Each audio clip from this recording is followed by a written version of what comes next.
Dalam romantisme sejarah Rusia dan Ukraina, mereka memiliki dongeng yang sama berasal dari kaum East Slavic atau Slavik Timur yang menyatukan Ukraina modern saat ini dengan Rusia di bawah negara Kievan Rus di abad pertengahan, yang membuat bahasa serta budaya kedua negara ini memiliki kemiripan karena akar budaya yang sama, termasuk agama mayoritas di Ukraina dan Rusia yaitu Kristen Ortodok. Berdasarkan sejarah ini, kita mengupas kisah Zelensky di awal dan apa strateginya melawan Rusia saat ini. Apakah efektif atau salah kalkulasi? Yang jelas, strateginya sejauh ini adalah abai terhadap persiapan Rusia dan membuat warga Ukraina meninggal ribuan karena keputusannya tersebut. Agaknya strategi Zelensky kemudian hanyalah diplomasi. Ukraina mencari hak hidup, sementara Rusia mencari hak politik. Karena tidak simbang, ya tidak ada yang namanya negosiasi antara Rusia dan Ukraina. Beda platform, beda niat. Jadi apa yang Zelensky punya opsinya? Yang jelas juga dia masih bertaruh akan dukungan dunia, akan dukungan dari luar, dari pihak barat tentunya. Banyak negara Zelensky berpidato di parlemennya.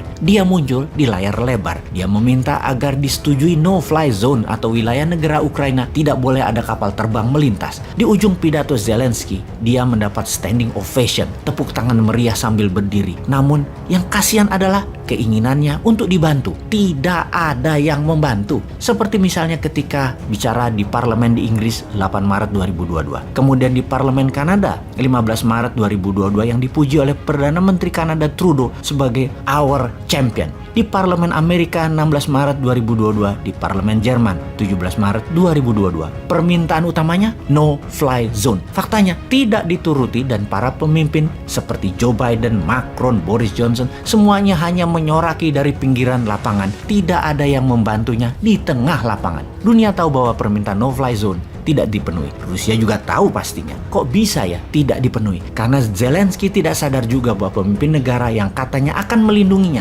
tidak memenuhi permintaannya. Sepertinya ada dua kemungkinan mengapa tidak dituruti. Nomor satu adalah secara politik dunia, Zelensky kurang berpengalaman. Dia tidak paham NATO dan tidak paham maunya pemimpin sekutu barat. Walaupun dalam pidatonya dia menunjukkan kekejaman Rusia menyerang penduduk sipil, diharapkan memancing sisi kemanusiaan para anggota parlemen di negara barat dan negara pemimpin sekutu tersebut. Ternyata di mata politikus semua rasa kemanusiaan itu tidak ada. Kemungkinan kedua adalah ketidaktahuan Zelensky terhadap Rusia dan pengaruh Rusia terhadap sekutu barat. Yang kalau permintaan Zelensky dituruti sekutu barat, ambiar itu Eropa Barat. Seperti gas Eropa Barat jadi nol dan harga minyak dunia jadi $150 per barel. Dengan itu semua, apakah sebaiknya Zelensky menyerah kepada maunya Rusia? Mungkin membuat hal ini, membuat Ukraina lebih baik. Kita lihat apa maunya Putin pada Desember 2021, yaitu Ukraina netral terhadap NATO, menyetop ekspansi NATO ke arah timur, dan meminta NATO mengurangi senjata-senjata di negara Eropa Timur, di mana Joe Biden menolak mentah permintaan Putin itu. Maret 2022, permintaan Putin menjadi 1. Tetap Ukraina tidak NATO, kemudian pengakuan atas Donbas merdeka dan menerima Crimea sebagai wilayah Rusia. Dalam opsi ini, Zelensky sebaiknya menerima tawaran Putin, yaitu Ukraina netral dan tidak NATO, atau akan dibumi hanguskan Ukraina oleh Rusia. Keduanya sesungguhnya Zelensky kalah. Sesungguhnya ada alternatif ketiga yang bisa membuat Zelensky pahlawan di mata rakyatnya, yaitu menyalahkan NATO karena tidak membantunya. NATO itu bullshit, karena dalam opsi ketiga Zelensky sebenarnya tidak salah. NATO memang menjanjikan akan membantu Ukraina dan faktanya tidak.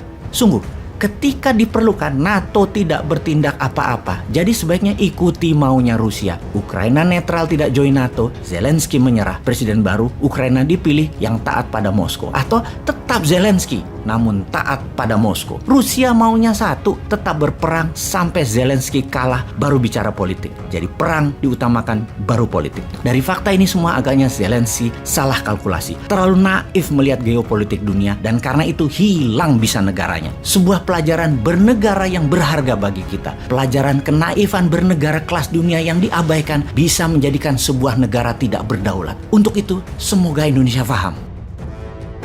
Должны с президентом Российской Федерации. А чтобы договориться, ему надо своими ногами выходить оттуда, где он там есть, и прийти навстречу ко мне, а я сказал, любую точку мира, кроме, считаю, беспредметные встречи в Беларуси, в России, в Украине сегодня беспредметными, и встречи наших делегаций, это еще раз подчеркиваю, они больше политические, беспредметные. Это 3 конфликтующие страны на сегодня, так или иначе.